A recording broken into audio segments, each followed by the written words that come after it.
يرفع الله الذين آمنوا منكم والذين أوتوا العلم درجات والله بما تعملون خبير. Assalamualaikum warahmatullahi wabarakatuh. Alhamdulillahi rabbil alamin. Wassalatu wassalamu ala ashrafil mursalin Nabiyyina Muhammadin wa ala alihi wa ashabihi ajma'in. Ashhadu an la ilaha illallah wahdahu la syarika lah wa ashhadu anna Muhammadan abduhu wa rasuluh. Allahumma la ilma lana illa ma 'allamtana innaka antal alimul hakim. Allahumma inna nas'aluka ilman nafi'an wa rizqan tayyiban wa amalan mutaqabbala. Allahumma la sahla illa ma ja'altahu sahla wa anta taj'alul hazna idza syi'ta sahla. Rabbi shrah li sadri wa yassir li amri wahlul 'uqdatam min lisani yafqahu qawli. Amma ba'du. Hadirin kaum muslimin, jamaah salat subuh musalla al-ikhwan yang dirahmati Allah Subhanahu wa taala. Marilah kita pagi ini mengucapkan syukur kepada Allah masih diberikan kesempatan oleh Allah, diberikan kesehatan sehingga kita bisa menunaikan salat subuh berjamaah dikala banyak orang yang tertidur lelap atau disibukkan dengan urusan-urusan dunia, tapi kita diberikan karunia yang sangat besar melaksanakan salat subuh berjamaah, kemudian bermajelis ilmu dan amal-amal soleh yang lainnya yang banyak kita dapatkan di pagi yang berkah ini. Mudah-mudahan kita istiqomah di jalan Allah dan mudah-mudahan kita semua dipanggil oleh Allah dalam keadaan husnul khotimah. Salawat dan salam tak lupa kita haturkan kepada Nabi kita Muhammad sallallahu alaihi wasallam. Baik Bapak yang dirahmati Allah, kita akan melanjutkan kajian kitab Riyadhus Shalihin karya dari Imam Nawawi rahimahullah. Kita masuk pada bab Fadlis salam wal amru bi ifsa'i. Keutamaan salam dan perintah untuk menebarkannya. Imam Nawawi menyebutkan beberapa ayat Al-Quran di bab ini. Yang pertama, surat An-Nur ayat 27. A'udzu billahi minasyaitonir rajim. Ya ayyuhalladzina amanu la tadkhulu buyutan ghaira buyutikum hatta tasta'nisu wa tusallimu ala ahliha. Wahai orang-orang yang beriman, janganlah kamu memasuki rumah yang bukan rumahmu sampai kamu mendapatkan izin atau meminta izin dan mengucapkan salam kepada penghuninya.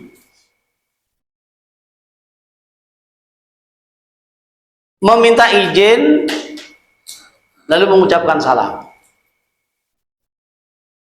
atau mengucapkan salam kemudian meminta izin. Ini merupakan adab yang baik yang diperintahkan kepada kita orang-orang yang beriman di dalam berkunjung ke rumah orang. Bahkan di dalam hadis, mungkin nanti dalam hadis disebutkan adab-adabnya. Jadi minta izin 3 kali. Kemudian kalau dipersilahkan kita masuk dan mengucapkan salam. Kalau tidak dipersilahkan, ya tidak boleh kita masuk. Karena itu hak penghuni rumah mengizinkan masuk ataupun tidak mengizinkan masuk. Kalau kita disuruh kembali, ya kembali. Yang jelas di sini kita bertamu ke rumah orang, tuh minta izin mungkin mengetuk pintu dan assalamualaikum atau memencet bel. Kadang-kadang belnya juga berbunyi assalamualaikum. Itu di antara minta izin. Setelah dibukakan pintu, ya kita salam lagi kepada penghuni. Assalamualaikum.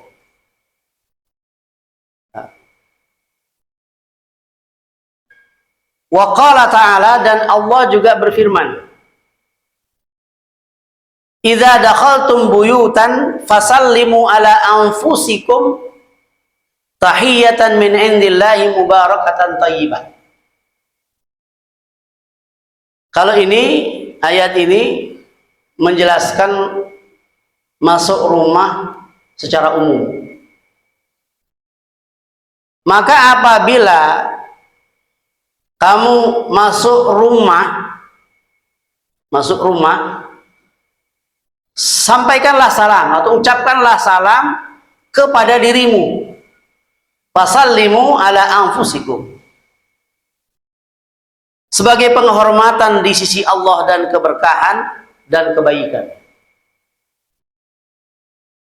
Walaupun kita masuk rumah kita atau rumah yang kosong misalnya, kita tahu rumah itu kosong, kita buka pintu, kita ucapkan bismillah dan ucapkan assalamualaikum atau assalamualaikum warahmatullah. Maka di sini dikatakan apabila kamu memasuki rumah, ucapkanlah salam untuk dirimu. Artinya salam yang kita sampaikan itu akan kembali kepada kita. Sebagai penghormatan di sisi Allah, keberkahan dan kebaikan. Maka adab diantaranya kita masuk rumah kita sendiri, kita mengucapkan salam. Misalnya rumah kita tertutup, pintunya tertutup, kita buka assalamualaikum. Kalau rumah kita terbuka, ketika kita masuk lingkungan rumah itu juga sudah mengucapkan salam. Walaupun di rumah tidak ada orang, di situ ada makhluk-makhluk yang lain. Ada hamba-hamba Allah yang lain. Bisa jadi ada jin. Apalagi rumah itu kalau tidak ditempati lama, pasti jin yang menempati. Jadi kalau rumah tidak kita tempati, ada makhluk yang lain yang akan menempati. Atau bisa jadi juga di rumah itu ada malaikat. Ketika kita membuka rumah itu, kita ucapkan salam, assalamualaikum. Maka itu akan dijawab dan kembali kepada kita. Maka di sini dikatakan fasallimu ala anfusikum. Ucapkan salam untuk diri kalian, untuk dirimu kembali. Kalau malam hari, Rasulullah SAW mengajarkan kita, kalau malam hari kita masuk rumah, kita buka rumah, baca bismillah, lalu ucapkan salam. Tapi salamnya jangan keras. Jangan sampai mengganggu penghuni rumah yang sudah tidur. Bagaimana salam kita didengar oleh orang yang masih melek dan tidak mengganggu orang yang tidur. Kita buka rumah misalnya, assalamualaikum. Karena hening, sepi, ucapan salam kita didengar. Kalau ada orang yang melek. Kalau yang sudah tidur, biarkan tidur. Jadi ucapan salam itu sebagai penghormatan kita. Itu penghormatan yang Allah buat untuk kaum muslimin agar mendapatkan keberkahan dan kebaikan. Kata assalamualaikum, assalam itu kan keselamatan. Itu doa yang selalu kita ucapkan kalau kita ketemu dengan sesama mukmin. Assalamualaikum, waalaikumsalam, saling mendoakan. Lalu rumah kosong juga begitu. Rumah kosong kita buka, kita ucapkan salam, assalamualaikum, masuk dulu. Kalau itu di situ ada hamba-hamba Allah yang baik-baik, dia akan menjawab salam itu dan memuliakan kita. Kalau di situ ada makhluk-makhluk yang jahat, dia akan pergi. Karena yang datang adalah orang yang muta'addib, orang yang beradab dengan membawa keberkahan hidup, membawa keselamatan. Kemudian di dalam surat An-Nisa ayat 86 Allah berfirman, wa idza huyyitum bitahiyyatin fahayyu bi ahsana minha aw rudduha. Apabila kamu diberi salam dengan satu salam, maka jawablah salam itu dengan yang lebih baik atau sebanding dengan salam itu. Aurudduha, atau balikkan sama dengan salam yang diucapkan. Para mufassir menyebutkan maksud ayat ini adalah ketika ada orang mengucapkan assalamualaikum kepada kita, kita jawab waalaikumsalam. Waalaikumsalam itu mimnya nyambung Mbak ke sini ya. Jangan sampai waalaikumsalam. Dalam ejakan bahasa Arab nggak ada itu. Waalaikumsalam nggak ada. Yang ada waalaikumsalam. Jadi mimnya masuk ke sin. Itu idgham samsiyah. Waalaikumsalam.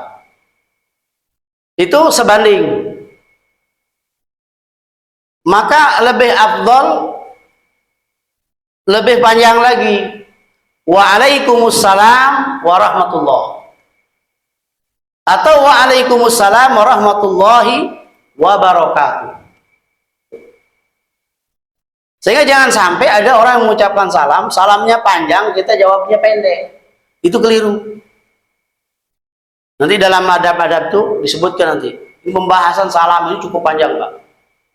Ada etika salam, ada adab-adab salam. Ini menunjukkan bahwa salam ini salah satu adab yang betul-betul menjadi perhatian kita. Jangan sampai ada orang menyampaikan assalamualaikum warahmatullahi, lalu kita jawab waalaikumsalam. Yang menjawab ini jangan lebih pendek, harus lebih panjang atau sebanding. Ya, assalamualaikum, misalnya ceramah begini, assalamualaikum warahmatullahi wabarakatuh, ya jawabnya waalaikumsalam warahmatullahi wabarakatuh. Di jalan misalnya kita assalamualaikum warahmatullahi wabarakatuh, jawabannya ya panjang, waalaikumsalam warahmatullahi wabarakatuh. Kadang-kadang ada orang naik motor, assalamualaikum warahmatullahi wabarakatuh, waalaikumsalam, gitu jawabannya. Nah ini jawaban yang keliru. Waalaikumsalam, jangan sampai di situ, lanjut. Ini maksud daripada ayat ini, surat An-Nisa ayat 86. Kemudian ada juga disebutkan kisah Nabi Ibrahim yang menandakan bahwa salam ini sudah menjadi syariat para nabi dan rasul. Misalnya dalam surat Az-Zariyat ayat 24-25 Allah berfirman, hal ataka haditsu dhaifi Ibrahim al-mukramin idh dakhalu alaihi faqalu salama qala salam. Apakah sudah datang kepadamu kisah tamu Ibrahim yang dimuliakan? Maksudnya kisah tamu Ibrahim itu para malaikat. Ada 3 malaikat datang kepada Nabi Ibrahim, malaikat Jibril, malaikat Mikail, dan malaikat Israfil. Para malaikat ini sebenarnya mau datang ke kaum Nabi Lut, diutus untuk menyampaikan kabar kepada Nabi Lut bahwa kaumnya akan dihancurkan oleh Allah, sehingga menyuruh Nabi Lut untuk segera pergi dengan orang-orang yang mentaati Allah. Tapi 3 malaikat ini mampir di Nabi Ibrahim dulu, membawa kabar gembira bahwa Allah akan memberikan karunia kepadanya lahirnya Nabi Ishak. Maka ketika bertemu itulah para malaikat ini mengucapkan salam kepada Nabi Ibrahim. Assalamualaikum. Waalaikumsalam. Jawabannya Nabi Ibrahim. Di dalam tafsir itu disebutkan demikian. Ini menunjukkan Bapak yang dirahmati Allah, perintah dan fadilah di dalam mengucapkan salam dan menjawab salam. Baik, kita lihat beberapa hadis di sini. Yang pertama, hadis yang diriwayatkan oleh Imam Bukhari dan Muslim.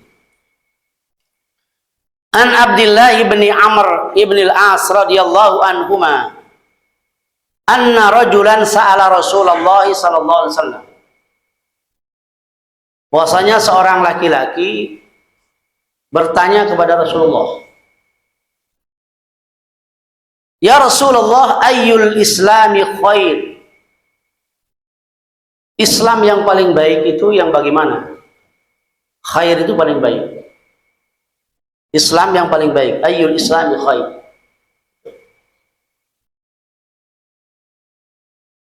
Kata Rasulullah SAW, qal tut'imut ta'am wa taqra'us salam ala man arafta wa man lam ta'rif. Kamu memberi makan orang miskin, tut'imut ta'am.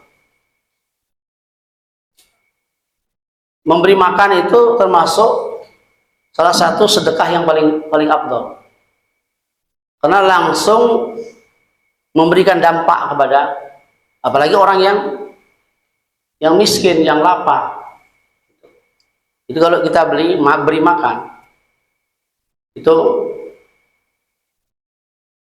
sedekah yang paling afdal. Maka di sini Rasulullah mengatakan tut'imut ta'am, kamu memberi makan. Kemudian yang kedua kata Rasulullah, wa taqra'us salam ala man arafta wa ala man lam ta'rif.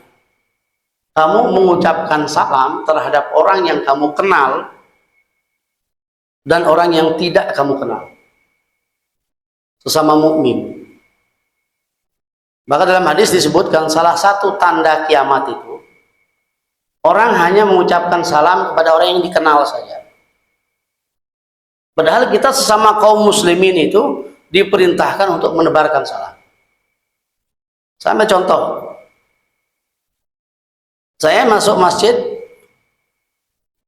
atau ke majelis taklim atau ke perkumpulan kaum muslimin, mengucapkan salam itu pada yang dikenal. Assalamualaikum. Assalamualaikum. Harusnya semua salami, kemudian ucapkan salam itu. Atau siapa yang dia berpapasan dengannya, ucapkan salam. Kamu kenal, kamu tidak kenal. Kalau dia orang yang beriman, maka ucapkan salam. Itu yang dikatakan ifsa'us salam, menebarkan salam. Ya, kita juga kan kadang-kadang di masjid itu, kalau yang tidak kita kenal ya cuek saja. Padahal kita sama-sama muslim, sama-sama mukmin. Harusnya kita jawab assalamualaikum, kemudian salam. Assalamualaikum. Bahkan kalau secara logika ya, yang tidak dikenal yang disalami. Yang sudah dikenal kan sudah. Itu. Tapi adabnya semua kita harus salam. Kata Rasulullah SAW demikian. Jadi kamu mengucapkan salam terhadap orang yang kamu kenal maupun tidak kamu kenal. Kalau kita misalnya jalan, ada sekumpulan kaum muslimin mau kemana, ini kita ucapkan salam. Dan Allah sudah menjanjikan kalau kita mengucapkan salam akan tumbuh rasa cinta di sini, rasa senang. Cuman seringkali lidah ini keluh sekali, susah sekali. Kalau kita misalnya di jalan ketemu orang Islam, misalnya kalau di Bali ini dia pakai sarung, kemudian pakai songkok, apalagi jalan mau ke masjid, ya, assalamualaikum. Yang disampaikan salam, diucapkan salam, dia juga tenang hati, tentram, senang. Yang mengucapkan juga itu waalaikumsalam, walaupun tidak kenal. Karena memang salam itu menumbuhkan hati yang membawa kepada keselamatan dan keberkahan. Tadi disebutkan keberkahan dan kebaikan. Maka hendaknya kita dalam satu perkumpulan, satu majelis, termasuk di masjid, kita ucapkan salam, lalu dilanjutkan dengan berjabat tangan, itu akan menumbuhkan rasa cinta. Dan di situ banyak kebaikan untuk menta'alufkan hati-hati kita. Persaudaraan itu akan dikuatkan dengan bertemunya fisik, baik itu salaman, kalau lama nggak ketemu, mu'anaqah, artinya saling berpelukan itu. Dengan hati yang masing-masing ada di dalam dada ini, lalu bertemu, itu akan menguatkan persaudaraan. Maka dalam hadis Rasulullah mengatakan, apabila dua orang muslim bertemu, zaltaqal muslimani fayatasafahan, lalu berjabat tangan. Ini dosa-dosa itu rontok, berjatuhan dosa-dosa sampai mereka berdua melepaskan, hatta yatafarraqu, sampai melepaskan jabat tangan itu. Jadi karena disitulah hati kemudian ketemu fisik, itu akan menghantarkan kekuatan di dalam menguatkan keimanan dan persaudaraan. Kemudian hadis yang berikutnya, Bapak yang dirahmati Allah, hadis sahih yang diriwayatkan oleh Imam Bukhari dan Muslim. An Abi Hurairah radhiyallahu anhu anin Nabi sallallahu alaihi wasallam qala. Dari Abu Hurairah radhiyallahu anhu, dari Nabi sallallahu alaihi wasallam, beliau bersabda, lamma khalaqallahu ta'ala Adam qala. Setelah Allah selesai menciptakan Nabi Adam. Jadi Nabi Adam itu diciptakan oleh Allah dengan tangannya sendiri. Ada 5 makhluk yang diciptakan Allah dengan tangannya sendiri. Bagaimana disebutkan oleh Dr. Sulaiman Al-Asqar dalam kitabnya Al-Aqidah fi Dawil Kitab wa Sunnah. Salah satunya adalah menciptakan Nabi Adam. Allah ciptakan Nabi Adam setelah selesai penciptaan Nabi Adam dan sudah ditiupkan ruh dan seterusnya, semuanya sudah. Allah berfirman kepada Nabi Adam, idhab fasallim ala ulaika nafarin minal malaikati julusun fastami ma yuhayyuka. Kata Allah kepada Nabi Adam, wahai Adam, pergilah kamu, ucapkan salam kepada mereka. Jadi di mereka itu dikatakan sekelompok malaikat yang sedang duduk. Nafarin minal malaikati julus. Mereka sedang duduk di sorga. Di peristiwa ini di sorga, ketika Nabi Adam selesai diciptakan, Allah nyuruh Nabi Adam untuk mengucapkan salam kepada para malaikat. Dengarkan bagaimana mereka menjawab salam. Fastami kaifa yuhayyunaka. Bagaimana mereka menjawab salam. Fa innaha tahiyyatuka wa tahiyyatu dzurriyyatika. Sesungguhnya salam ini yang kamu ucapkan ini adalah salammu dan salam keturunanmu. Ya, anak cucumu, dzurriyyah itu anak cucu. Jadi nanti ini merupakan salam dan salam keturunanmu. Jadi salam itu ternyata sudah datang dari sorga, dibawa oleh Nabi Adam, kemudian anak cucunya itu menjadikan sebagai kekuatan untuk menyatukan persaudaraan. Maka Nabi Adam pun mengucapkan salam, faqal assalamu alaikum. Jadi di kerumunan malaikat itu Nabi Adam mengucapkan assalamu alaikum. Faqalu assalamu alayka wa rahmatullah. Para malaikat itu menjawab dengan menambah wa rahmatullah. Sehingga jadilah salam itu wa alaikumussalam wa rahmatullah. Jadi tidak hanya menjawab wa alaikassalam atau wa alaikumussalam. Jadi dulu malaikat itu menjawab assalamu alayka. Ka itu untuk satu orang. Tapi datangnya Nabi Muhammad, ka itu diganti dengan kum. Kum itu untuk semuanya. Bahkan untuk satu orang pun diucapkan dengan kata kum. Jadi sudah menjadi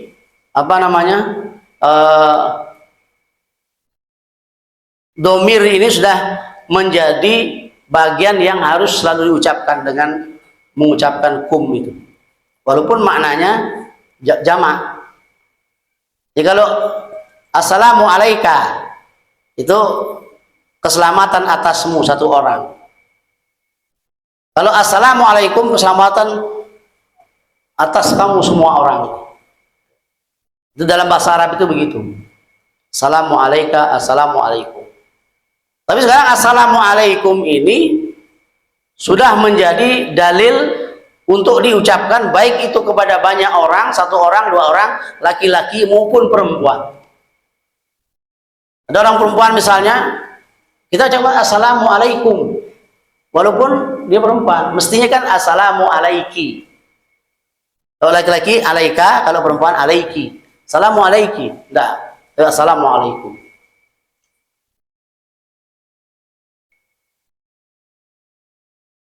Jadi di sini malaikat menambah dengan warahmatullah.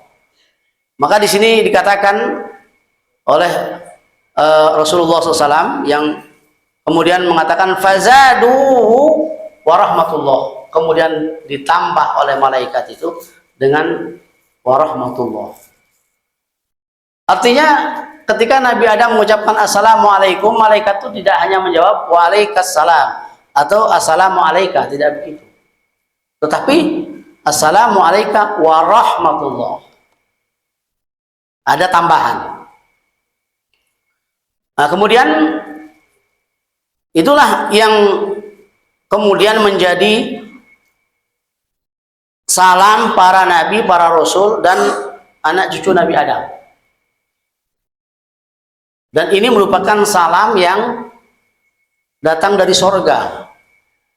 Nanti kita di sorga juga akan mengucapkan salam. Penduduk sorga itu nanti tidak akan melakukan amal soleh apapun kecuali bertasbih, bertahmid, bertakbir, dan mengucapkan salam kalau ketemu.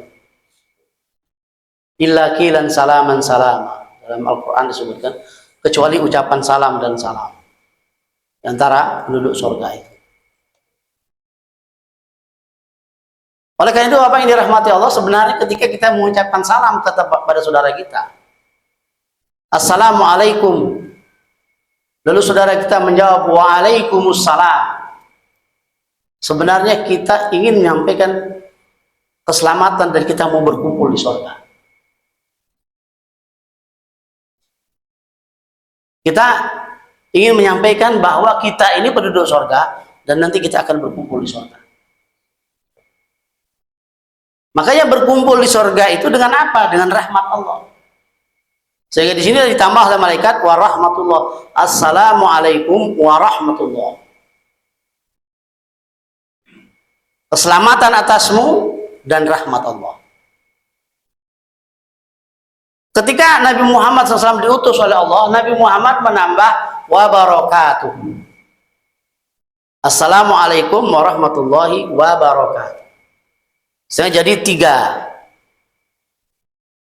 fadilah. Yang pertama itu keselamatan, kedua rahmat, ketiga keberkahan. Kalau keselamatan jelas dalam perjalanan itu kita butuh keselamatan. Rahmat itu untuk masuk surga. Berkah itu ya tempatnya di dunia ini, keberkahan itu. Yang namanya barokah itu di dunia ini. Kalau di akhirat itu nanti rahmat namanya, bukan keberkahan. Jadi di dalam salam itu juga kita berharap mendapatkan keberkahan dunia ini. Sesuatu yang berkah, sesuatu yang sedikit bermanfaat, banyak juga bermanfaat. Sehingga kalau Allah memberikan rezeki kepada kita, yang paling utama itu keberkahan. Bukan banyaknya. Kadang-kadang banyak mencelakakan. Karena istilah istidraj itu. Ketika dia miskin atau berkecukupan, dia taat kepada Allah, dia rajin, dia bersyukur. Kemudian dia minta kaya kepada Allah. Karena mintanya kaya, diberikan kekayaan. Diberikan kekayaan, tapi tidak ada berkahnya. Sehingga apa? Kekayaan itu justru bukan membahagiakannya, justru mencelakakan. Dia jarang ke masjid, jarang silaturahmi, malah jarang bersedekah.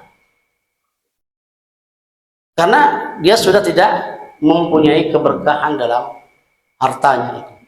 Baik, kalau kita minta harta kepada Allah, minta harta yang banyak dan berkah. Apapun yang kita minta, harta itu jangan lupa berkahnya. Keberkahan di dunia ini akan memberikan dampak rahmat di akhirat nanti.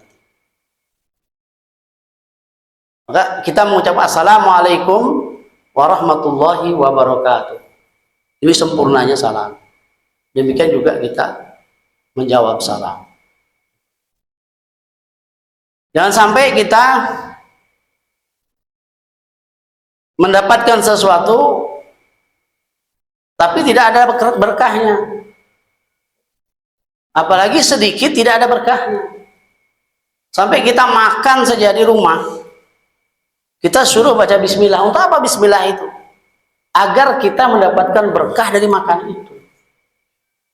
Kita makan bismillah, setan tidak ikut makan. Sehingga kalau setan tidak ikut makan, kita dapat berkahnya. Setan akan menunggu makanan yang jatuh. Kalau ada makanan yang jatuh, apalagi dibuang-buang, itu akan hilang keberkahannya. Ada makanan yang jatuh, maka disuruh oleh Rasulullah untuk diambil. Bersihkan, kalau bersihkan bagian yang kotor, kalau kotor semua bisa dibuang. Kalau dia kotor. Tapi kalau bisa dibersihkan, bersihkan bagian yang kotor itu lalu dimakan. Disitulah berkahnya makan. Dalam adab-adab juga kita makan. Jadi, bagaimana kita makan yang paling dekat, jangan di tengah-tengah ngambil. Ini semua dalam rangka menjadikan terutama rumah tangga kita itu rumah tangga yang barokah. Anak-anak kita harus ditanamkan hal yang seperti ini. Kecil kelihatannya, tapi yang kecil ini sering diabaikan. Termasuk salam tadi. Bagaimana anak-anak kita ditanamkan untuk selalu mengucapkan salam ketika meninggalkan rumah dan ketika datang ke rumah. Dan itu tidak tergantikan oleh kalimat-kalimat yang lain. Coba ajarkan anak kita misalnya Datang pagi, selamat pagi, tidak nikmat. Atau mau pergi misalnya, mau mana, ngaji, selamat sore, pergi. Tapi kalau assalamualaikum, itu akan tertanam persaudaraan yang kuat dan semua orang paham apa makna yang terkandung di dalamnya. Bapak ketemu dengan orang Amerika, assalamualaikum. Ketemu orang Australia, assalamualaikum. Ketemu dengan orang Inggris, orang Afrika sekalipun, kalau sesama Muslim, assalamualaikum. Ini suatu kekuatan yang memang Allah turunkan kepada kita kaum muslimin untuk sama-sama membawanya dengan iman, mengucapkannya dengan iman. Sampai ini disebutkan bahwa salah satu yang diajarkan Allah kepada Nabi Adam di awal-awal penciptaan itu adalah mengucapkan salam. Setelah mengajarkan nama-nama benda semua, Nabi Adam diajarkan. Kemudian diajarkan salam. Kemudian saya baca satu lagi hadis.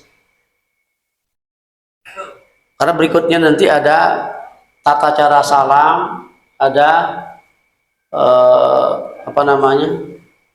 etika salam, itu ada di bagian berikutnya.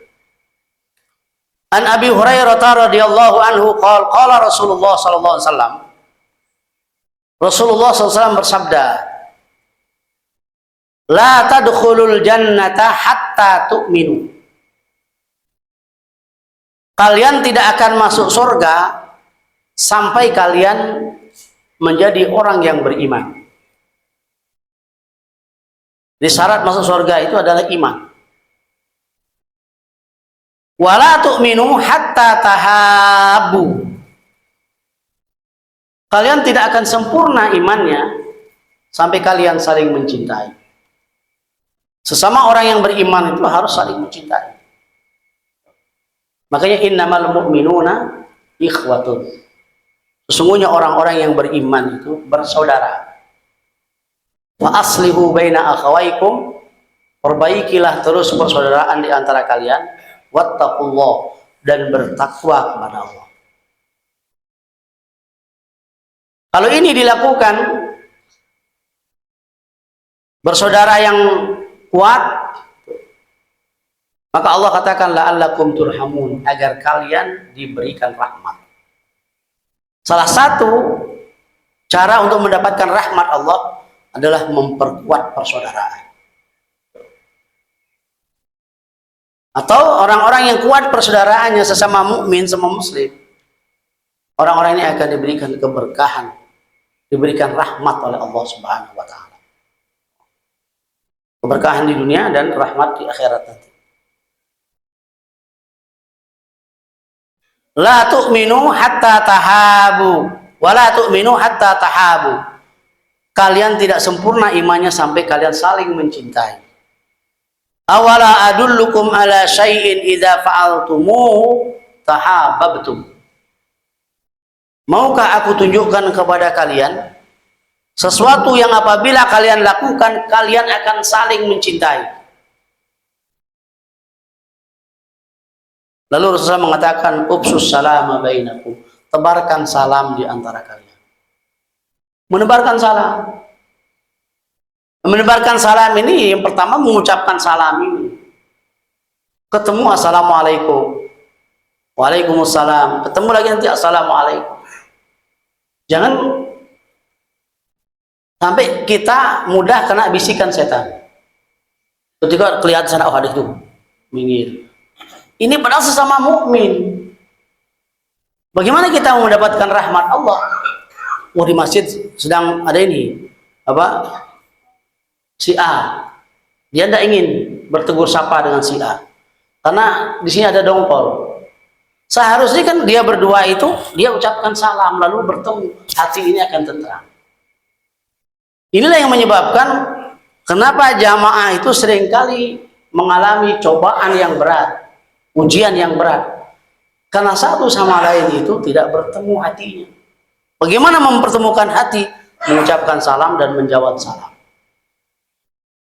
Inilah yang dibangun Rasulullah SAW ketika di Madinah. Bagaimana beliau menyatukan sahabat itu dengan 4 hal. Salah satunya dengan saling mengucapkan salam. Sampai disebutkan dalam hadis itu, sahabat Rasulullah SAW itu kalau bertemu ucapkan salam dan berusaha untuk mendahului siapa yang lebih awal. Terhalang sesuatu, kemudian ketemu lagi, salam lagi. Dan itu diucapkan dengan hati yang ikhlas, yang lapang. Sehingga Allah katakan tadi dalam Al-Quran, wattaqullah, dan bertakwalah kepada Allah. Jadi niat kita memang karena niat yang kuat untuk menyatukan hati, sehingga hati yang takwa inilah yang akan mendapatkan rahmat Allah Subhanahu wa taala. Kadang-kadang ada istilahnya dalam hadis itu ghillan itu apa? Penghalang, baik itu dengki, baik itu sombong, baik itu suudzon. Itu seringkali muncul dalam hati kita karena memang setan membisikkan, sehingga timbullah prasangka yang tidak terhadap saudara kita, timbul prasangka yang tidak. Sehingga kalau misalnya ketemu di sana, mungkin saja teman tuh tidak memperhatikan kita, oh dia nggak mau ketemu saya, mungkin dia benci sama saya, mungkin karena ini. Padahal hanya karena dia nggak ngelihat saja. Kita sering dibisikkan oleh setan, apalagi ada hal-hal yang membuat adanya benturan sehingga diperkeruh oleh setan. Persaudaraan ini sangat mudah sekali dihancurkan oleh setan. Maka dengan salam inilah kita melawan setan itu agar tidak ada bisikan-bisikan yang merusak persaudaraan ini. Ketemu di masjid, kita semua ke masjid itu tujuannya untuk apa? Untuk bertamu di rumah Allah, untuk sholat, untuk berdoa, untuk baca Quran. Kita datang ke masjid. Masa kita datang ke masjid kok hati ini dongkol? Kita taat kepada Allah bukan hanya ketaatan itu dengan sholat saja, baca Quran. Bagaimana kita menyambung hati ini sesama mukmin? Bapak yang dirahmati Allah, ada beberapa hadis lagi terkait bab ini. Di samping bab salam tentang tata cara salam, kemudian etika salam, insyaallah kita akan lanjutkan pada pertemuan yang berikutnya. Saya cukupkan pembacaan hadis sampai di sini. Selanjutnya saya serahkan kepada Ustaz Samsul. Dari saya demikian. Assalamualaikum warahmatullahi wabarakatuh.